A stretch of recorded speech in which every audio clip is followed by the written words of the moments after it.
Are you able to get the video? Hey, this is Meridith Elliott Powell. You know what time it is. It is 8 a.m. Eastern, 7 a.m. here in San Antonio, Texas. Mark and I are hanging out together at Winter Conference for the National Speakers Association, but we are taking a break to come live to you with Sales Logic because we don't ever take a break from talking about sales, do we? No, we don't, because if it's 7 a.m. anywhere, Central Time, we're live. Next week, I'm in Hawaii, so I'll be doing it at 3 a.m. with you. Oh, like I had to do. But we will do it. We will do it. Yeah. Because we have an audience that we have to. So anyway, hey, let's talk about the topic. We're going to be talking about sales tracking. We're going to be talking about what should you track? What should you measure? Why does it matter? We got a great question. We got a great book. And we're going to tip the audience on a surprise coming up in May, right? Yeah, we got a big surprise. We have a big surprise coming up in May. Okay, let's roll this video. We already got some audience going with us here this morning. We'll hit this video, get the show going, get ready to participate. Because as Mark said, we're talking about something really important today, and that is tracking. And Mark, I got a couple of good stories myself. Prospect with integrity, we will get customers who have integrity. Integrity is the foundation from which everything is built on. You better understand value. But at the end of the day, sales is a relationship business. It is a people business. It is an emotional business.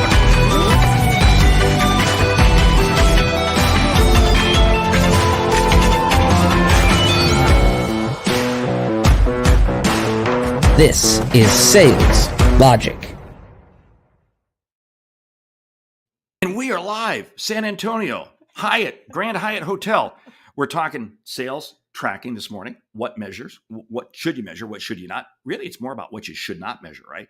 Well, I don't know. I want to talk a little bit about what you should measure. Oh, okay. We have yin and we have yang here. That's We got a great audience online. David Newman, great to have you with us.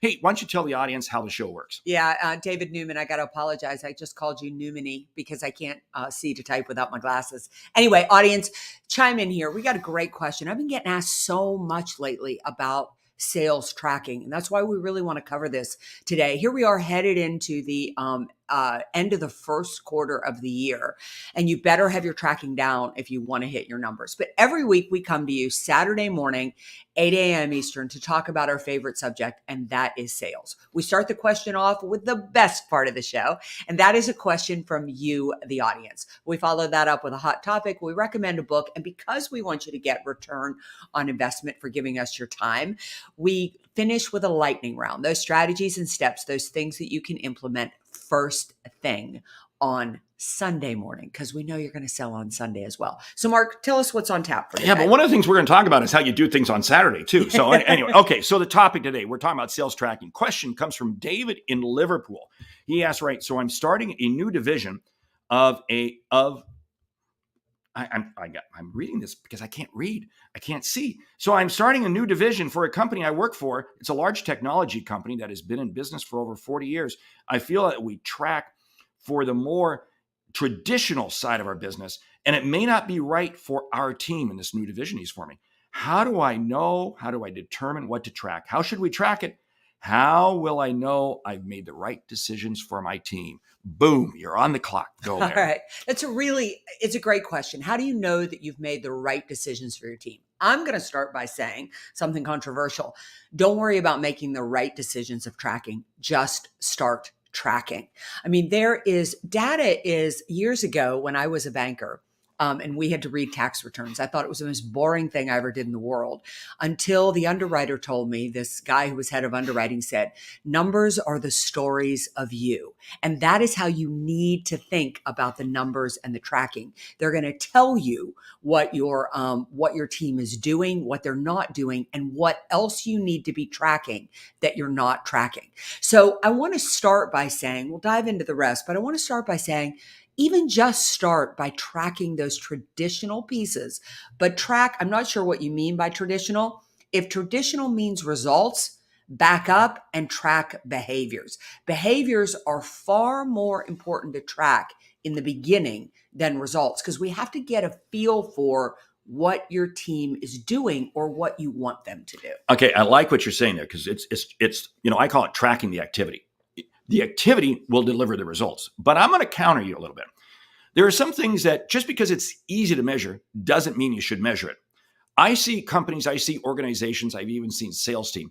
Well, you're measured on how many posts you did last month on social media or how many likes. No, hey, you can't take clicks and likes to the bank. I've said that for years. You got to measure what is the activity that is going to make a difference to both the top line and the bottom line. So just because it's easy doesn't mean you should measure it, but keep the measurements on the activity. I'm going to counter Mark. Oh, man. Wow. This could be the last session we ever do live. And the reason I'm going to counter is because I feel like when you think about posts and you think about likes, I mean, one things that, which I think is good for this topic is you need to track what is right for you.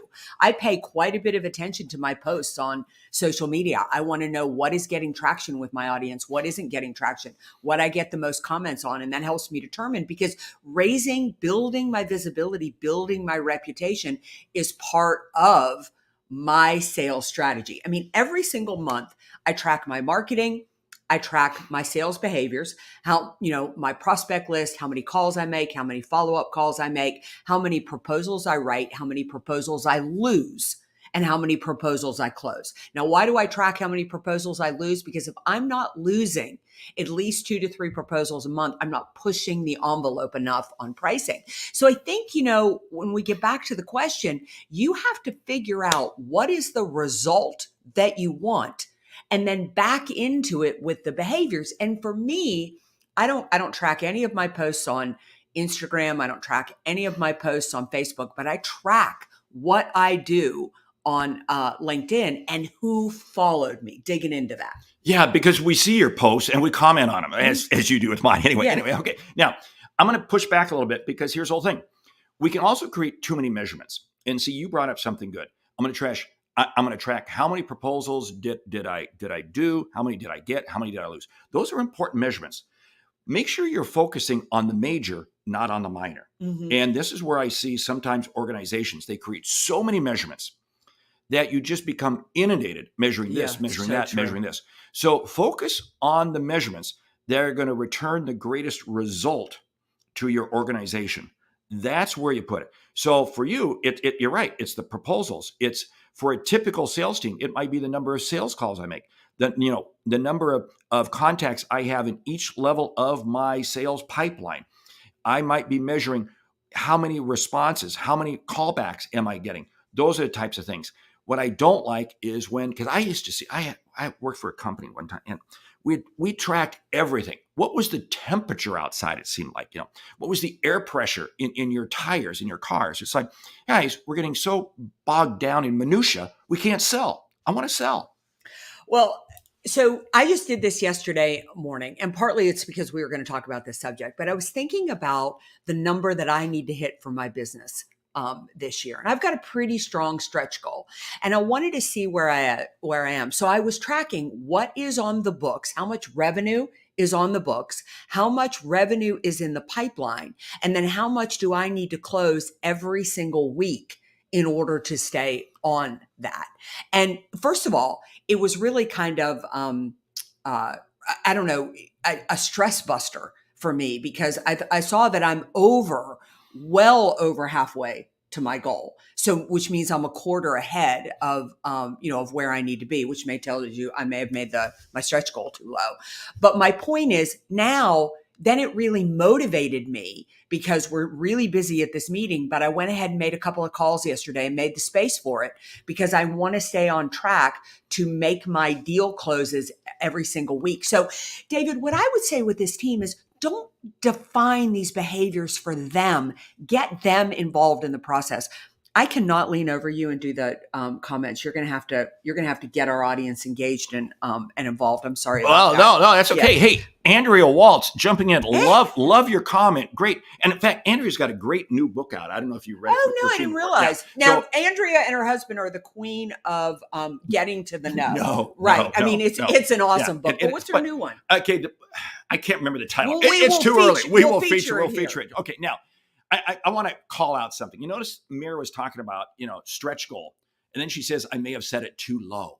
Does that tell you where her head's at? Does that tell you her? Yeah. Anyway. Okay. I could do better. Now, let's come back to this whole thing though, because again, I want to focus in on what are those measurements that absolutely make a difference. And here's the thing, don't measure too much. This is another pushback I have. Don't measure too many things, because again, then you wind up focusing on the minor. What's very interesting is you have to ask yourself, what is the direct correlation between this activity and the end result I'm trying to achieve? So you have your goal, I have my goal, and we measure those pieces. I measure what are the number of phone calls I'm making, what are the number of outbound, what's the number of inbound. I measure all that because that directly leads to revenue. That's my goal. But that's where I'm focusing my effort. So I am curious, because I was thinking with my team, with my scorecard, and I'm really curious as to what our audience tracks. If you guys could load that in the chat, that would be really awesome. And Andrea, thanks. I do track what I lose because I need to push my pricing. This isn't, if my goal was just to close deals, I couldn't close the deals all day long by lowering my price, right? But that's not. I want to close deals at a certain price. And so I know that I have to lose a few deals every month or I'm not pushing the envelope enough. But I was thinking about my own scorecard, and we just said, likes and things like that. I track another thing that I track is the number of ads I get to my list every month, because we're on a goal with my team to increase my list because I want to build my community. I want to sell to my community. So I think the other thing is you have really got to figure out what is relevant for you. And David, as you sit down with this new team, again, ask them. You get to set the goal because you're the leader, and that's probably set by corporate as to what you need to achieve. But then ask the team, how are we going to get there? And for any of you out there that are like, the two of us who you're in business for yourself, that I focus my energy on my behaviors and then do a reflective piece, just like I did yesterday, where I was like, where am I on my scope of achieving the goal for the year? What have I done so far? What's working and what isn't? And Mark, one thing I noticed was I was having a huge response to phone calls in January. Then in February, I didn't get as much. So I kind of flipped over to some emails and I got more response from emails.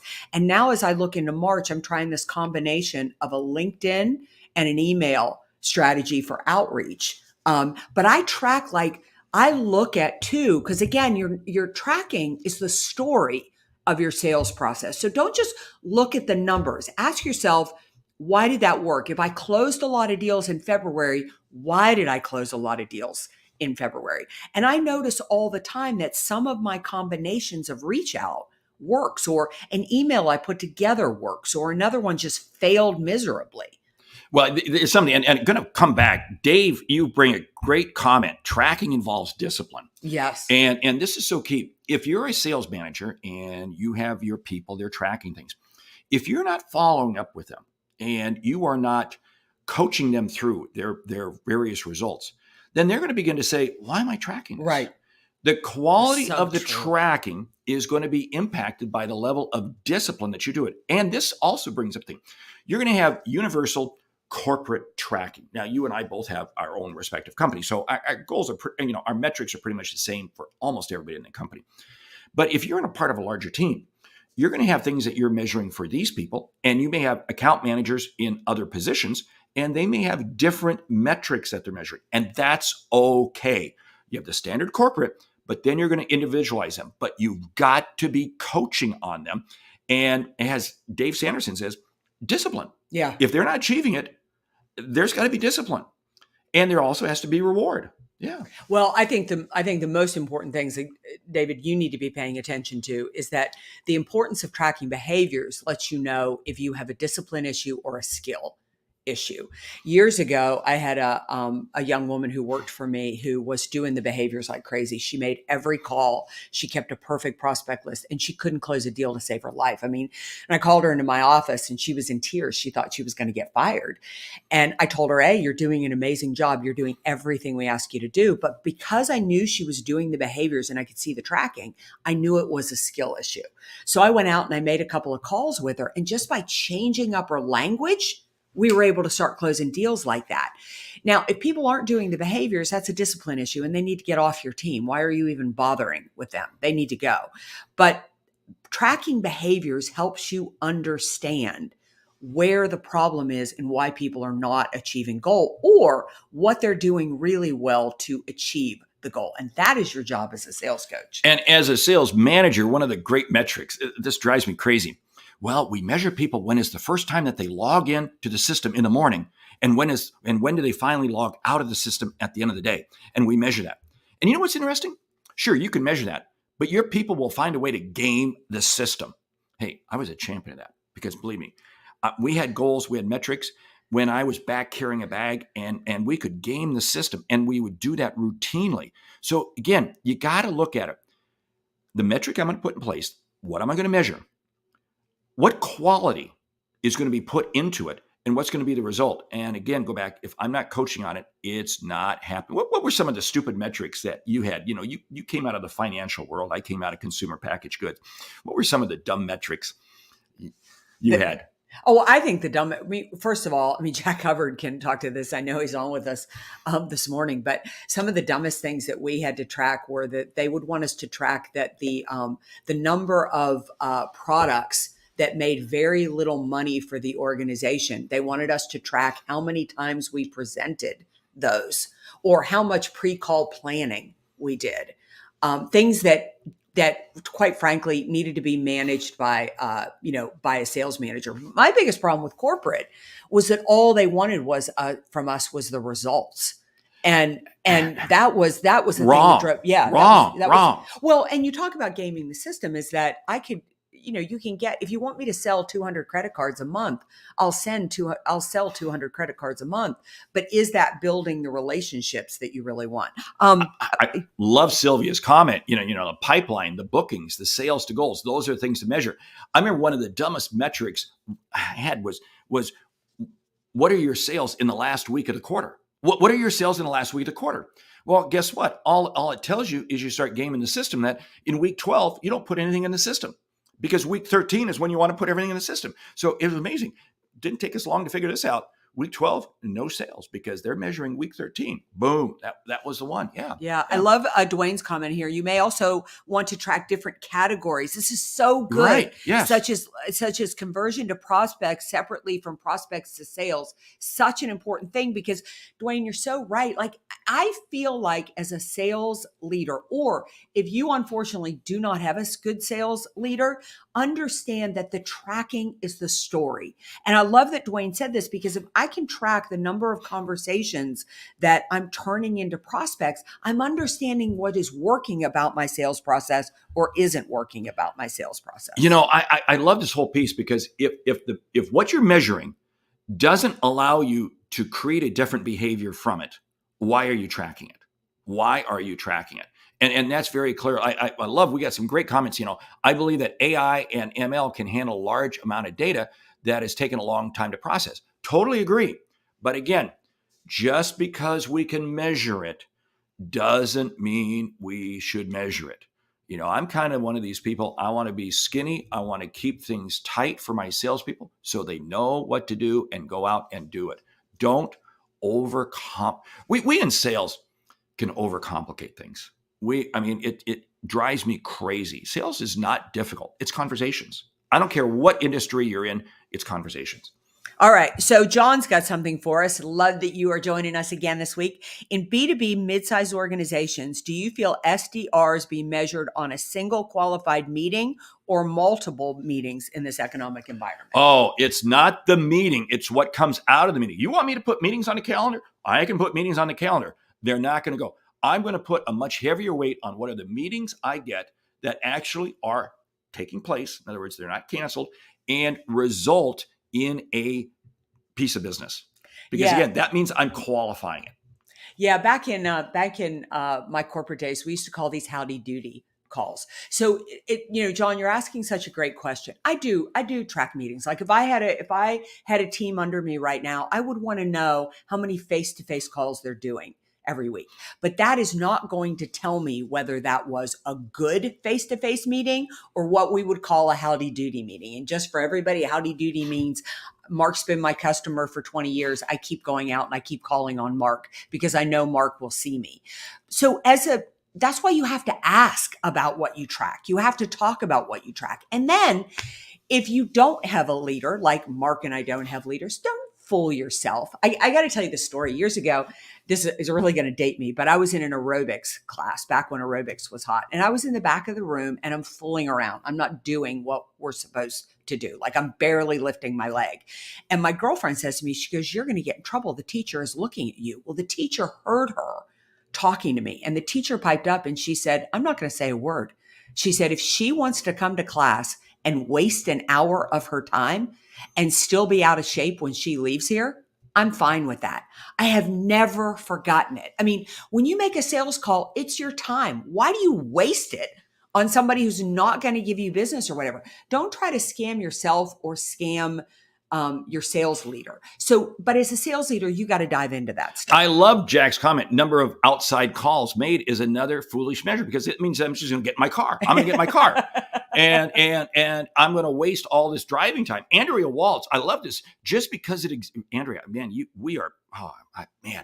just because it exists doesn't mean it has to be measured. Thank you, Andrea. Again, some things don't need to be measured. I want to measure the metrics that are going to drive closest to the end result. What's going to happen now? There's a stepping stone of activities. So again, for some people, I'm going to be measuring X. For other people, I might be measuring Y. But as a leader, I've got to know the difference and I've got to play that value game with each individual person. This is a great conversation. It is. And it's, again, I just really want to emphasize, if the audience doesn't take anything else today, it is track to learn. That is what you are tracking for.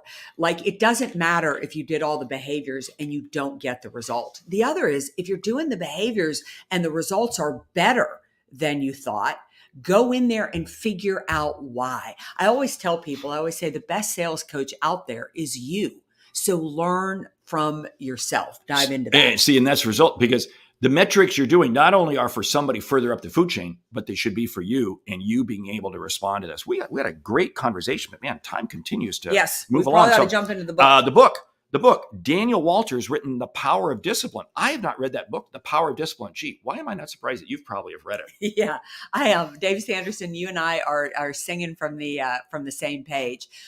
This is about discipline. You know, here's what I believe about discipline. And I am not a disciplined person by nature. I was the person who couldn't schedule a college class before, 11 o'clock. I mean, it was, that type of thing. But we have a lot more in common than we realize. But discipline is very much a learned behavior. And I think you start with baby steps. So again, back to our question, Dave, if this is a new team and you have some younger people on there who have not been in sales, kind of to Mark's point and Andrea's point, don't give them so many measurements that they're overwhelmed. Just get them out the gate, get them moving. What you're looking for is a pattern of habitual behavior, which may be an oxymoron. Well, no, but it's funny because I'm historically a very disorganized person, extremely disorganized. And I have to use discipline in my life. Like, I get up at the same time every morning. There's a set routine I do every morning because I have to be disciplined, because otherwise I can spin out of control. I can lose a decade very quickly by just simply screwing around. Yeah. But that's the key thing. So it is, younger people coming into sales. Just this last week, I had the fortunate opportunity to be on the University of Texas Dallas campus, speaking to a couple of sales classes. And we were talking about that. It's discipline. And I took a quick survey, what time do you get up in the morning? And it's like, well, whenever I feel like it. I don't take classes before 11. And I said, hey, I was in that same boat when I was your age. Let me tell you something. You got to flip the switch. The sooner you flip the switch and become disciplined, you have a much greater chance of becoming that top performer, because I've never met a top performer that is not exceedingly disciplined. I would agree with that. I definitely think with that. So The Power of Discipline is a great book. It not only dives into how to be, the result of being disciplined, but the ease of creating discipline in your life. And I think that's what's really important to get people started. So again, back to the original question from David in Liverpool, help to get your team behaviors, and what you track gets them disciplined. I think the other thing, I want to say about tracking too, is that don't look at it as, I always felt like I was being tracked because I was going to be penalized. like somebody was trying to catch me doing something wrong. And if you're a leader or you need this flip in your own mind, begin to think about it. Again, all we're doing is trying to track to learn. As I said, the first 2 months of the year have been really good, but I'm starting to notice some things in March that aren't working as well as they worked in January and February. And if I didn't track, I don't understand that, which means I end up wasting my time. I love Harold's comments. You have to define how the metric supports the mission. Right. Yes. So if it doesn't tie back in, and again, salespeople are quick to figure this out. Why am I measuring this? Anyway, hey, we got to get into the lightning round. You ready? We do, yeah. Okay. Top 10 ways to get your team to use your CRM. Now, I put this lightning round in here because you can't track and measure if you are not using that CRM. Do not do it. Number one, if you want the team to use the CRM, track the usage of the CRM. Make it something that they are held accountable to. One of the deep, dark secrets about CRM systems is you can tell when are people in the CRM. And if you're a sales manager and you're noticing your people are only in CRM between 10:30 and 11:30 p.m. at night, you got a problem. Okay. Yeah. All right. So were you going to add? No, that's okay. That was one of them. Check the dark secrets. Okay, check the dark secrets. Number two is make sure they know the fundamentals. I'm good. You're number 3 now. Okay. Come on, put your act together. Check the fundamentals of they understand how to use the CRM, where the information goes, what they need to do, and what you want in there. Establish the principle. If it's not in the CRM system, it did not happen. Yeah. I would say that make sure that they don't make the tracking and the sales calls and the amount of activity that you want so heavy that they don't have the time to put the information into the CRM. Make sure you're showing them how to use the CRM for their benefit, where they should be putting the notes, how they should be using.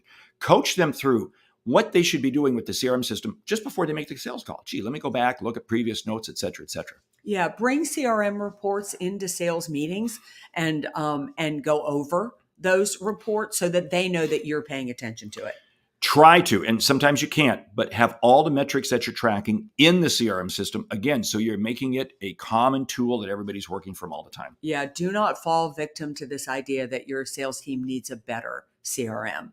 If right now your CRM is an Excel spreadsheet, get the behavior established of tracking before you ever invest in a robust CRM. Don't create a CRM system that is so complex. I'm going to call out Salesforce right here. Great CRM system.